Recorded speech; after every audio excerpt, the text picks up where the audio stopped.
guys, welcome back to the channel. This is Anmol Punitha, and in this video of graph series we are going to continue our path with minimum effort question and we are going to look on the code of that question. ठीक है, last video में हमने ये figure out किया था कि that question is pretty much related to a Dijkstra algorithm template. We can just try to fill in the Dijkstra algo there and we would be able to achieve the answer. Question क्या था, what was the exact process out there that I have already conveyed in the last video. तो अगर तुमने वो नहीं देखा तो please पहले वो जाके देखना. ठीक है, I am just going to quickly summarise what was the final approach. The approach was that we can try to fit this question as a Dijkstra one, where the nodes for us are going to be the nodes of the grid.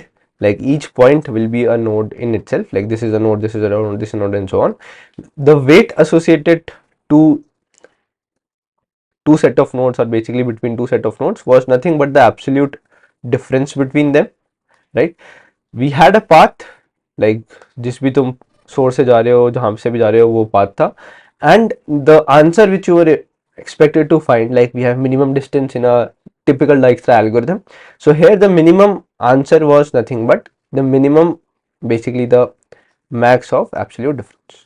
ठीक है, अगर तुम एक path में, एक path से हम क्या करते थे, जैसे मान लो ये हमारा पाथ है, Dijkstra में हमने क्या किया, Dijkstra में बोला अच्छा ये पाथ आ रहा है, सो इस पाथ का डिस्टेंस कितना होगा, which will be that will be the sum of weights. तो इस केस में जो भी हमारा पाथ आ रहा है, उस पाथ का जो हम आंसर प्रोपोगेट कर रहे हैं, that is not going to be the sum of the absolute sum of weights like typically, but it will be the max of the absolute difference. ठीक है, सो जैसे Dijkstra में we had sum of weights which we propagate in a path, here we have max of weights where weight for us is nothing but the absolute difference between the two consecutive nodes. ठीक है, exactly fitting into that typical Dijkstra template, so nothing much to be done. Once we have got this answer, what we try to make sure throughout the question is कि ये minimum answer, ये minimum effort, minimum of this quantity is being maintained. ठीक है, this is what exactly the question is all about. We had discussed the approach. I'm just going to show you the final approach, how it looks like. It will be exactly same as what we discussed in the last video. So let's try to see that and see how much time and space it is taking. ठीक है, so this is the final version of the code. Let me try to make it simple. So this minimum effort path is a function which they have given, right? Heights is the grid which was given to us. ठीक है, एक एक करके जाते हैं line में line. So I just want to save the row and column, so n cross m की grid बन गई, fine. I have to make a priority queue. Priority queue क्या बनाते हैं हम? Basically we make a min heap where our first quantity generally is that distance which we have or which we are saving, and the second quantity was the node in Dijkstra, right? यहाँ पे जो node है, यहाँ पे वो node basically set of दो coordinates होंगे, क्योंकि एक सिंगल वैल्यू पे तो तुम सेव नहीं करोगे, राइट? ऐसा नहीं बोलोगे कि जो कोऑर्डिनेट की वैल्यू है उसको सेव कर लो, because there can be multiple values. So will actually have to save a pair here of row and column, and the distance would be the absolute difference so far. ठीक है, मतलब basically ये distance क्या होती है? Minimum distance of that node. तो जो भी मिनिमम आंसर सो फार आया उस नोड का, दैट विल बी सेव्ड है. ठीक है, that is what I have done. So क्योंकि अब तीन वैल्यूज हो गई हीप में, एक ये हो गई, दूसरी तीसरी, सो इधर you can make a pair of in 10 pair और you can simply make a vector of these three quantities. I think that is what I have also done. So I have made a priority queue of vector. ये vector के अंदर वो तुम quantity, वो data type देते हो जिसका तुम मेन हीप बना रहे हो in C plus plus, and you also pass it in the greater. Like यहाँ पे अगर इंटीजर की प्रायोरिटी क्यू बनाते तो इंटीजर पास किया, वेक्टर ऑफ इंट का बनाया था, वेक्टर ऑफ इंट पास किया, name of the priority queue is P Q. ठीक है, ऑल्सो आई वाज सेइंग कि हम आंसर सेव करेंगे तो उसके लिए like we used to have the distances array. Here will have simply a distance matrix which is initialised to int max initially. ठीक है, इनिशियली सब नोड्स के distance is set to int max, और जैसे जैसे हम आगे जाएंगे will be just carrying that forward.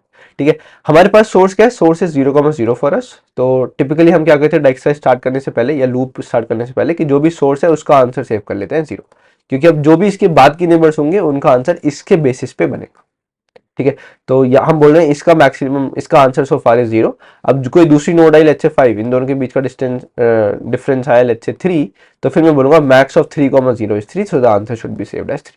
So better to initialise it with 0, जो हम पिछले वीडियो में डिस्कस कर रहे थे कि इंट मैक्स से करें क्या करें. So better to do it with 0 because that will fit everything into the picture.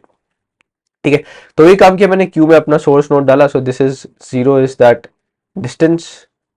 ठीक है, ये 0 0 are the row and column coordinates, and I have marked the distance of this particular coordinate as 0.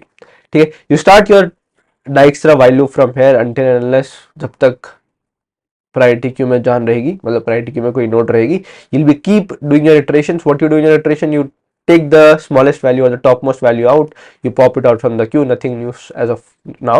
जो भी तुमने node निकाली है Q से, उसमें क्या क्या चीजें आएंगी, इसमें 3 वैल्यूज आएंगी। इसमें से सबसे पहली वैल्यू होगी, वो होगी डिस्टेंस ऑफ पेरेंट, बड़ा अच्छा नाम दिया, एकदम सेम एज डाइक्स्ट्रा, ठीक है।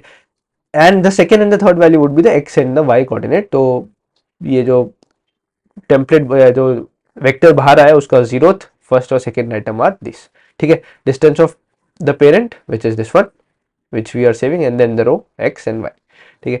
What we do there, so now we have 4 neighbours. अगर तुम देखो किसी भी नोड के यहाँ पे 4 नेबर्स पिक हैं, क्यों, क्योंकि ये ग्रिड है, तो ग्रिड के चारों डायरेक्शन में हमें जाना अलाउड था, so we have 4 neighbours here. And one option was कि तुम अगर ये जैसे आई कॉमा जे है, तो तुम यहाँ पर जाना है, तो तुम इसको ले सकते हो आई कॉमा जे माइनस वन, ऊपर वाले को ले सकते हो आई कॉमा आई माइनस वन कॉमा जे, राइट वाले को ले सकते हो आई कॉमा जे प्लस वन, नीचे वाले को लोगे आई प्लस वन कॉमा जे। ये हमने शायद काफी बार बीएफएस डीएफएस में इसकी बात करी थी, मैट्रिक्स ट्रैवर्सल्स की, pretty same, nothing new in that. तो या तो 4 बार कॉल करो, या सिंपली ये 2 वेक्टर बना लो, जो हमारे लिए ज्यादा इजी पड़ता है। इसमें डीएक्स डीवाई वो 4 ऑप्शन है बेसिकली। अब मैं क्या करूंगा, इसको एक एंटिटी लूंगा, तो अगर जो भी मेरा एक्स कॉमा वाई है उसमें मैं ये चीज ऐड कर दूंगा, तो एक्स में ऐड करूंगा -1, जो बन जाएगा एक्स माइनस वन, वाई में ऐड करूंगा 0, तो वो रहेगा y, so it will give me a new pair. Similarly जब मैं यहाँ पे आऊंगा तो एक नया पेयर आएगा, फिर यहाँ पे आऊंगा एक नया पेयर आएगा, यहाँ पे आऊंगा एक नया पेयर आएगा। So I am just iterating over that 4 indices. Each index will give me a new number, and that I'll add to the existing x, which will give me a new pair of i comma j j, ठीक है। अगर तुम्हें ये complex लगता है तो तुम simply 4 बार call भी कर सकते हो, बट फिर तुम्हें ये पूरा कोड 4 बार रिपीट करना पड़ेगा, so better to write it like this, ठीक है। अगर ये समझना है तो ग्रिड ट्रैवर्सल्स करके कुछ वीडियो थी ग्राफ की सीरीज में, जिसमें हमने बात करी थी कि मैट्रिक्स में हम बीएफएस डीएफएस ट्रैवर्सल्स कैसे लगाते हैं, एंड शायद उसमें हमने काफी डिटेल में ये चीज डिस्कस करी हुई थी, ठीक है, वो जाके देख लेना।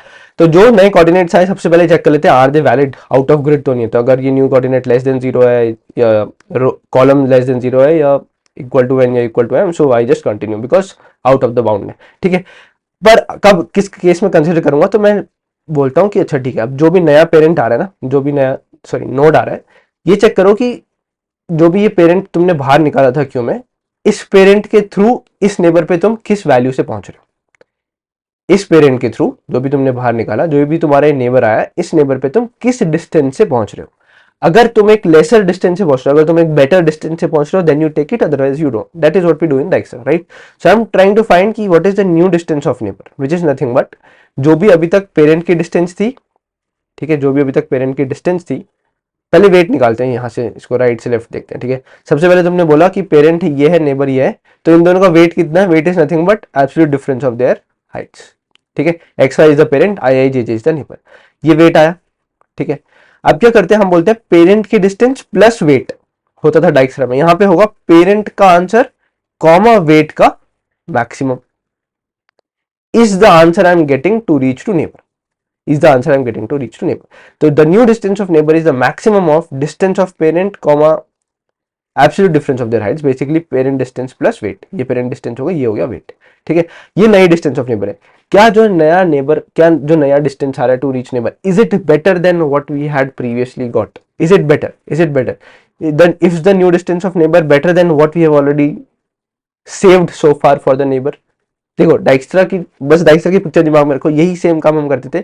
क्या हम जिस नोड पे जा रहे हैं उस नोड पे लेसर डिस्टेंस से जा रहे हैं? If yes, then I am going to take it, then I'm going to take it. So I'll simply update the distance of that neighbor to new distance, and I'll push this value inside the queue, ठीक है। This is not something new which we are exploring. This is typically the Dijkstra algorithm which works for finding the shortest path in a weighted graph with positive weights. क्या यहाँ पे weights positive है? Yes, ठीक है। So and at the end when your whole loop is ended, तो तुम्हारी जो distance, मतलब जो भी ये यहाँ पे आंसर आया होगा, ये answer is what your distance from the source to this destination is from the for the bottom right cell. So you just return the distance of n minus 1 comma n minus 1.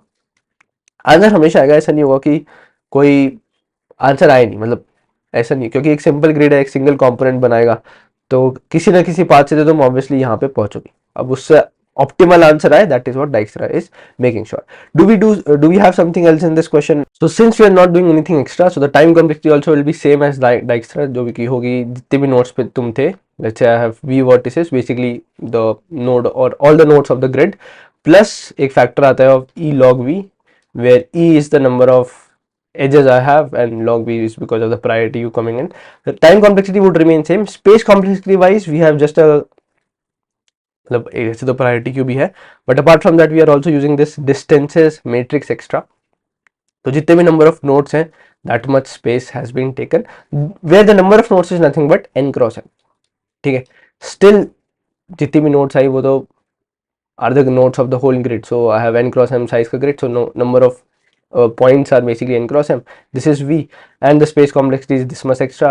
Time complexity wise it's v plus e log v. Typical time complexity calculation भी हमने शायद last video में देखा था जब हम डाइक्स्ट्रा के बारे में बात कर रहे थे. So no further justification on this, but yeah more important here is that Dijkstra is working because the question was exactly fitting it into the template. So option like point 1. Point 2 was that in fact after that also, like we tried to verify it in the last video itself कि क्या Dijkstra fit हो रहा है, do we have the answer here? Yes, we do have the answer. Initially जिसमें जैसे मतलब सारे values को इंट मैक्स सेव करके वही टिपिकल Dijkstra वाला काम किया, सबका आंसर इंट मैक्स सेव किया, सोर्स को 0 बनाया, सोर्स से अपना वाइल लूप स्टार्ट किया, और जो भी नेबर आए उस नेबर पे देखा कि do I reach this neighbour at a better distance, so new distance of neighbour निकाला. अगर this new distance of neighbour is better than what is previously saved for the neighbours distance, जो कि int max है शुरू में, तो जो सबसे पहली बार आएगा वो तो बेटर ही होगा, बट उसके बाद में भी अगर बेटर आ रहा है so you just update the neighbours distance and insert it in the priority queue. ठीक है, वही Dijkstra वाला टिपिकल काम, but in a very different manner, because the question was not directly saying कि please apply Dijkstra to find the shortest path. ठीक है, but yeah, it was a good question indeed. We are going to do one more question on this topic related to Dijkstra, so I'll see you guys in that question. Post that we'll be doing or starting with some new algorithm of this graph series. So till then, thanks a lot. People have been commenting that please continue. So I have not left the series because बाकी चीजें भी थी, string matching और lead code related videos. You can check that out.